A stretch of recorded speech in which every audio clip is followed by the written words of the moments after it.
Do what thou wilt shall be the whole of the law. This is David Shoemaker, and I'd like to welcome you to Living Thelema. Now, in this month's segment, we're going to be talking about cognitive therapy for magicians. Before you listen to this segment, you might want to listen to the segment I did a couple months ago on the role of the ego in the great work, because essentially much of what we're going to be talking about today relates to ego functions, and I'll be fleshing that out as I go here. Now, we're talking about ego, but essentially that's going to be used synonymously with the Kabbalistic psychology term ruach, and I've touched on this in various ways over various segments, but as a reminder of what I'm talking about here, when I say ego or ruach, I am talking about the part of your consciousness that is your everyday waking self, the part of you that is the I that gets up and goes to work and comes home and makes dinner and all of that. I'm not using the word ego to refer to anything in a pejorative way. This isn't egotistical or egocentric. It's just ego as the I. Okay? So, what does the ego do for us? As I said on the earlier segment, the ego is like a lens or a filter through which we perceive reality. The ego is a tool of ours that we employ in the great work. The ego is our mediator between the inner life and the outer life.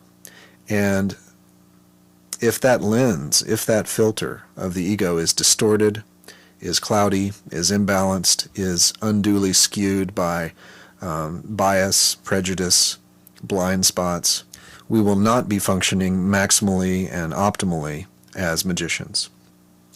Now, obviously, as magicians, we deal with a lot of material, symbolic material, archetypal material, unconscious material, that has not all that much to do with the ego. And those things are dealt with on their own plane, through ritual, through astral work, through any number of means that are more esoteric.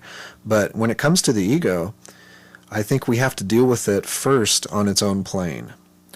And this, unfortunately, is a stumbling block I've found for a lot of magicians, in that there is a tendency to gloss over simple, everyday, negative habitual patterns in thinking, and to skip right to more esoteric work. So, in other words, ignoring some of the foundations, some of the basic balanced foundations of the psyche that undergird effective magical work. Now, unfortunately, I'm well aware of this phenomenon because it's not unlike what many psychotherapists deal with, having come through school and thought a lot about the mind and the way people work. And it's awfully easy to get an inflated ego whereby we conclude that we've figured ourselves out. So, I don't have to worry about,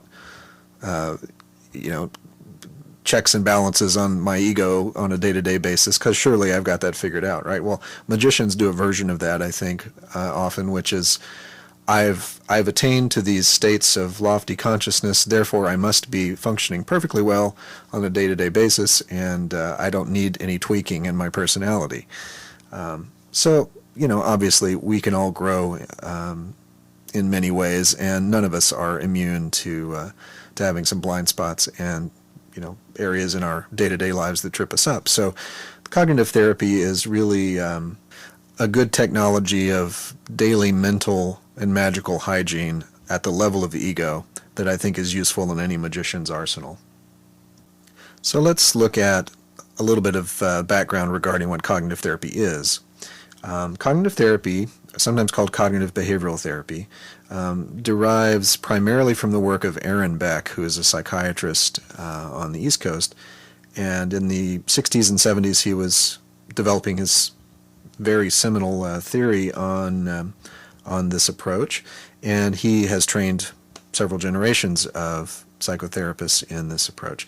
Basically, the theory is that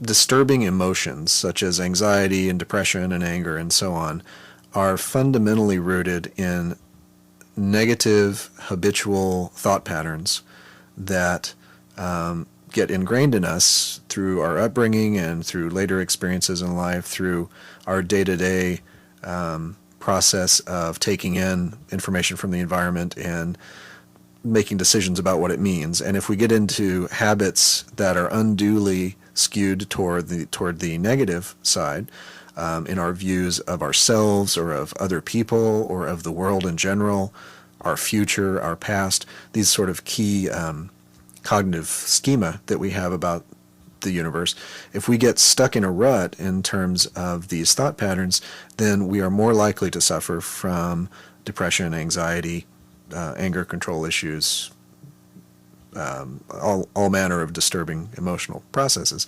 And therefore, the process of getting out of that rut is what cognitive therapy is designed to be.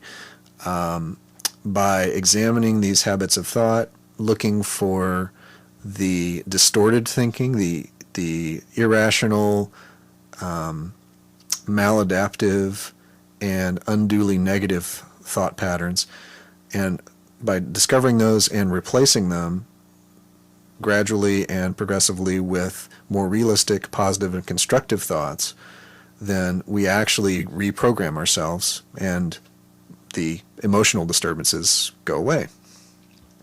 Now, I should emphasize that this is not a process that is about pretending bad stuff isn't there, or talking ourselves out of feeling bad about something that really legitimately probably ought to make us feel bad.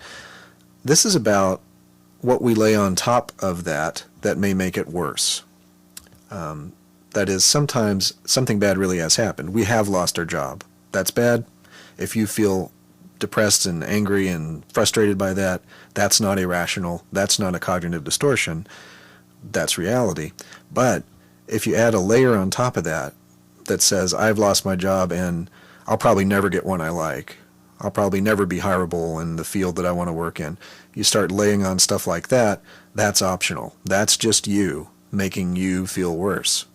So in many cases, what we're talking about is not erasing the bad thing that happens, but it's reformulating what we lay on top of it. That said, there are plenty of circumstances when we feel bad, not because a bad thing has actually happened, but because of what's going on in our head. Classic example of this is when we get upset because we think we know what someone's thinking about us. They're thinking they don't like us, or they're criticizing us in their mind and aren't saying anything. We start to mind read and imagine that we know what they're thinking. Then we get mad at them. And the fact is we don't have any evidence that that's what they're thinking, but we've stirred ourselves up into an emotional place just by imagining that we do know what they're thinking. So that's another sort of example of this. Now, the research I'm aware of on this approach suggests that this approach is one of the, if not the, most effective treatment for major depressive disorder, for anxiety disorders, including generalized anxieties, and many of these principles are used in treating panic attacks. This really is one of the most common and most widely effective techniques out there, and that's why so many psychotherapists around the world use it, even if they don't primarily identify themselves as cognitive therapists. You'll know from many of my discussions here that I have a strong interest in the work of Carl Jung and an entirely different field and approach to dealing with the human psyche.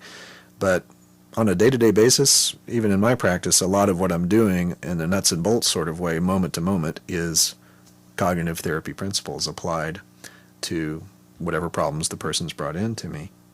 Now, I've mentioned several times so far today the term cognitive distortion.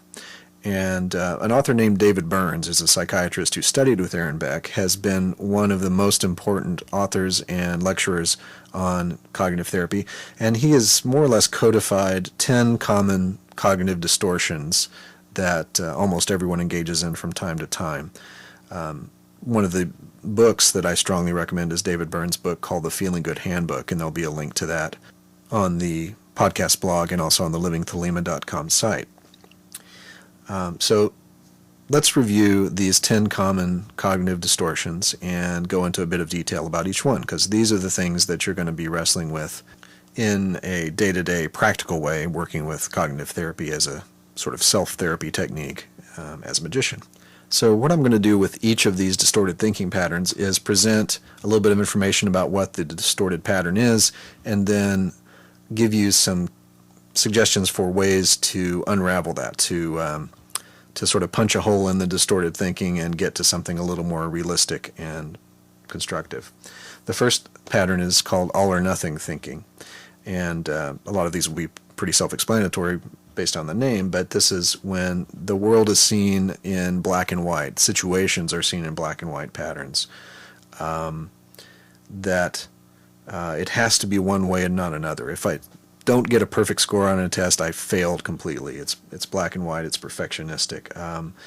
If my friend doesn't support me on this issue, then she's a terrible friend, that sort of thing. So there's no room for gray area. And because of that, that's the reality testing that you want to do with yourself. You want to be asking yourself, are there other ways you can think about the issue? Is there a gray area? Is there an in-between area that I'm ignoring here and acting as if it's just one or the other? Is this really true, or have I just chosen to think about it this way? Does it have to be one way or the other? So that's all or nothing thinking. The second pattern is jumping to conclusions. Now, often this is an anxiety-arousing pattern because we are thinking about an upcoming event and we're kind of imagining worst-case scenarios about how it's going to go. So sure enough, we work ourselves up into an agitated state, not because there's any evidence that it's going to be as bad as we're thinking. Other examples of this, boss gives you a so-so performance evaluation and you think to yourself, I'm never going to get promoted. Or your partner has been quiet and withdrawn lately and you conclude that he or she doesn't love you anymore. And so kind of really jumping past a lot of the facts of the situation into fears about the situation. So the mind reading that I mentioned earlier is another example of this, where you think you know what someone's thinking and you get all upset about it. The thing to do for reality testing here is what's the evidence that this thing is really likely to happen? What's the evidence that what I'm afraid of is really likely? Has this really happened often in the past? You know, so you kind of tease out whether there's any evidence from the past that this is likely. Saying to yourself, reminding yourself that you don't have evidence of what the person's thinking about you is another way to check in and overturn the pattern. So that's some things to do about jumping to conclusions. The next one's magnification. This is also known as catastrophizing. If my spouse left me, life wouldn't be worth living anymore. I might as well just end it all.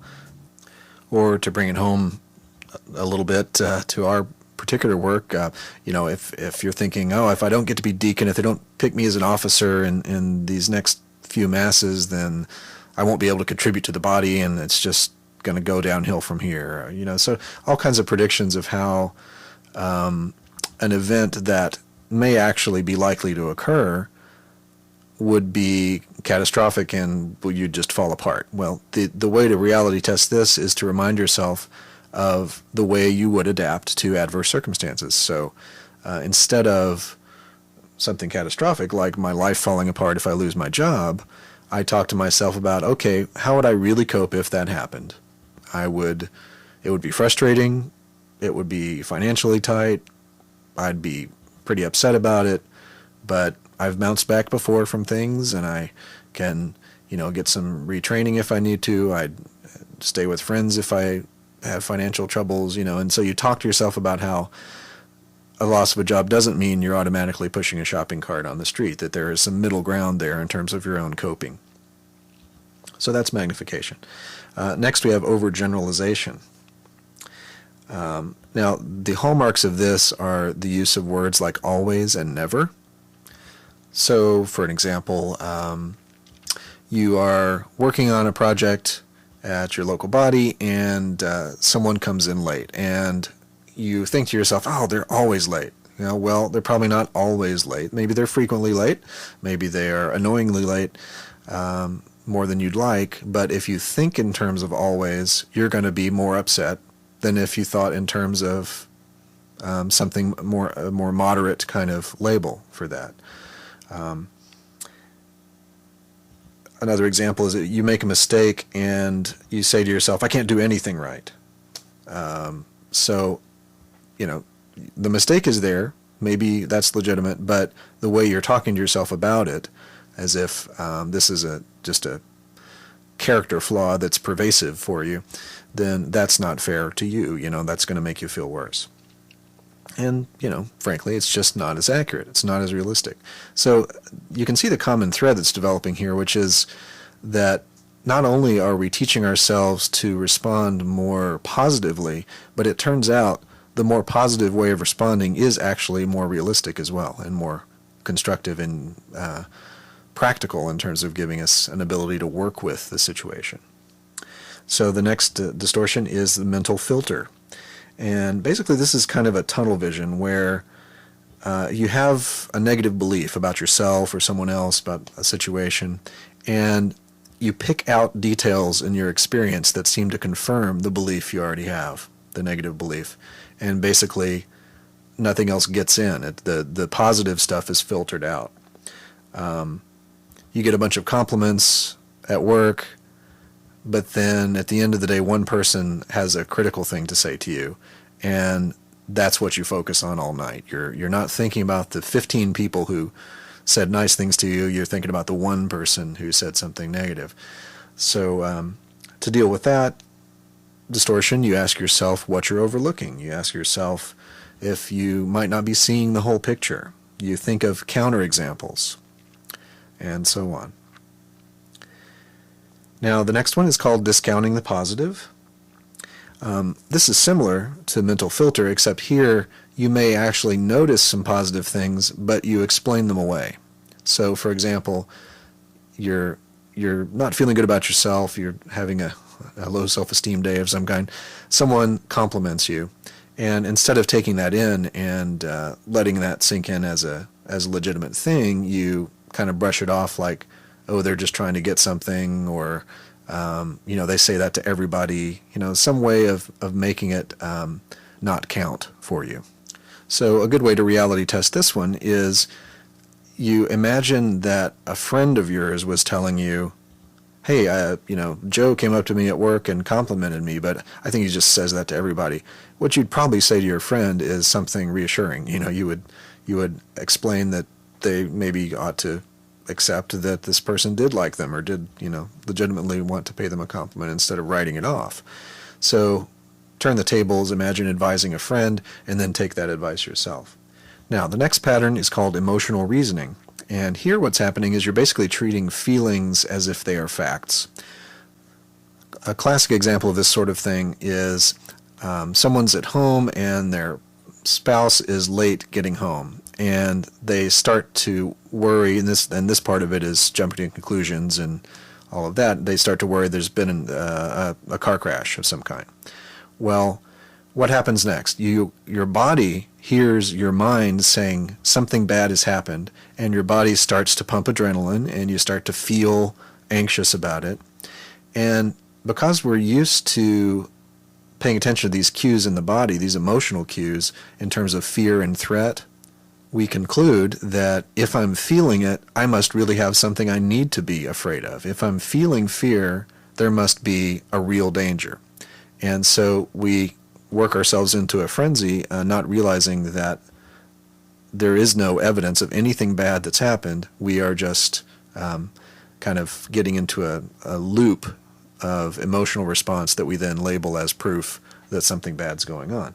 So one thing you can do here is force yourself to be more factually based in your conclusions. So if you can catch yourself in the moment of feeling that anxiety and make yourself treat it like an experiment. Okay, I know I'm feeling all worked up about this, but let me see if the situation actually turns out as bad as I'm predicting. And then, literally check a box, yes or no. Did it turn out like you predicted? And if you do that anytime you have worked yourself up into this emotional state and you see over and over again that the things you're afraid of don't happen with any regularity, it's going to be harder to ignore that fact. And that's exactly what you want here. You want facts, not just feelings.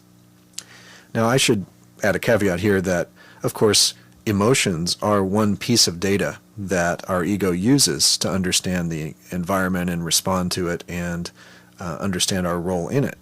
But what we're talking about here is persistent patterns of unnecessary emotional arousal that is treated as facts, and that's a different kind of scenario. So the next pattern we're going to look at is should statements. Now, basically this is where we feel that something, that we're entitled to something, or that we're obligated to do something, or that someone else is obligated to do something, that we have expectations about the way the world's supposed to work, or that people are supposed to treat us or behave. And so basically, when something doesn't turn out like you think it should, you get all mad because that's not the way the world's supposed to work. People should be more considerate of one another. People shouldn't be so rude. I should have done better. I should have known better. And of course, the basic remedy here is to bring yourself back to a centered place where you can remember that just because you think something should happen, that doesn't mean it actually is a universal law that it should happen. This is much more subtle than my examples would probably indicate. There are all kinds of ways in our day-to-day life that we build in expectations that are not based on clear natural law, but are based on what we wish would happen, or the way we have kind of calcified our expectations around the way we want the world to work, or the way we think of ourselves in the world and our interactions with others. So you may have to put some energy into rooting this one out. The next pattern we're going to talk about is labeling. Now, in a sense, labeling is like an extreme form of overgeneralizing. Here, what's happening is based on a limited set of behaviors, you are applying a label to yourself or to others that really objectify and dehumanize the person in question, either you or the other person. For example, someone treats you poorly on a given occasion and they get written off as a jerk or an asshole. Or we make a mistake and we tell ourselves we're such a loser or such a screw-up. These labels limit our ability to make changes based on what information we have about the situation. They make it harder to course correct because we've given ourselves we put ourselves in a box where there's the box of people who are not jerks, and then there's the box of people who are jerks. And if that's what you are, that's where you're staying. So whether we're applying these labels to ourselves or to other people, it's dehumanizing, it's objectifying, it's not constructive in terms of making it workable. So instead of the label, ask yourself, what are the behaviors I dislike? And this could be in yourself or in someone else. What specific behaviors? Remind yourself that you and the other person and everyone behaves badly sometimes. Maybe I don't need to be so broad in characterizing this person. Ask yourself, if this involves labeling someone else, ask yourself if you can put yourself in their shoes to sort of see the broader picture of how someone might be brought to those behaviors, but it wouldn't mean they were a terrible person. So you give... Again, you find that kind of gray area. Now, the final pattern we're going to talk about is personalization and blaming. And basically, this is when something negative has occurred and we don't know what else to do with it other than to say it's someone's fault and either we say it's our fault, in which case it's personalizing, or we say it's someone else's fault, in that case it's blaming. Now, I think there's a natural desire to explain the universe in terms of cause and effect, and sometimes it feels better in the moment to be able to say somebody screwed up here, even if it's ourselves. Sometimes it's a more concrete thing to hold on to in terms of understanding what's going on. But there's the box again. It makes us less likely to consider other explanations for why things have occurred. It makes us less likely to be motivated toward constructive action, to understanding the subtleties of the problem. And, it binds us into a narrow view of the situation. So, in a nutshell, that's the 10 common cognitive distortion patterns. Now, let me give you a word or two of advice on how to use these. There's a basic process that David Burns describes in his book, The Feeling Good Handbook, but this is common to the cognitive therapy approach broadly, where each time you have a significant disturbing emotion, at least once a day or so, you do a daily mood log, basically, where you're writing down what thoughts are flying through your head, the sort of the automatic thoughts that are occurring. This will include a lot of distorted thinking. Then you identify what the cognitive distortions are in the thoughts, and then you come up with some sort of rational response to that, where you're doing those reality testing questions that I was putting forth for each of the distortion patterns. So just through repetition and gradually refining your ability to notice when you are employing the cognitive distortions, catch it close to the moment of doing it, and replace it with a little more constructive, realistic thinking. Do that day by day, over time. You actually do reprogram yourself in terms of what you believe and how you think. As magicians, I think spending at least a few months of time, no matter how healthy and balanced we feel, spending a few months of time where we're doing daily journaling on this sort of thing is one of those foundational tools that, there's just no downside to it. You're not, there's nothing to lose by doing this. But you have potentially a lot of insight to gain in terms of your thought patterns and the way they affect the way you feel, and that's part of your scientific record, right? Another way to use these techniques in terms of magical work is if you're planning a working of some kind, if you've decided you need to do a magical working of some kind, it's very important to consider the psychological conditions that led you to that conclusion, because if your ego is unduly clouded with these sorts of cognitive distortions that we've been discussing, your conclusion that you need to do a magical working to change your situation may be skewed as well. So you might consider whether there are any emotional reasons for desiring the goal that you have in mind. Ask yourself if there are upsetting conditions or emotions like anger, frustration, dissatisfaction with yourself or your life that are driving your desire to do the magical working, and if those might be better addressed directly on their own plane through cognitive therapy.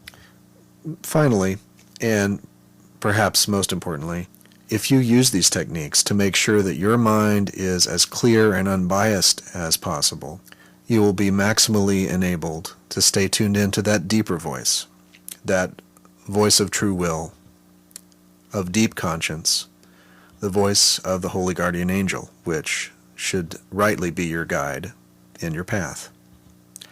So I hope these thoughts have been useful for you. I encourage you to look at the resources I provided on the blog.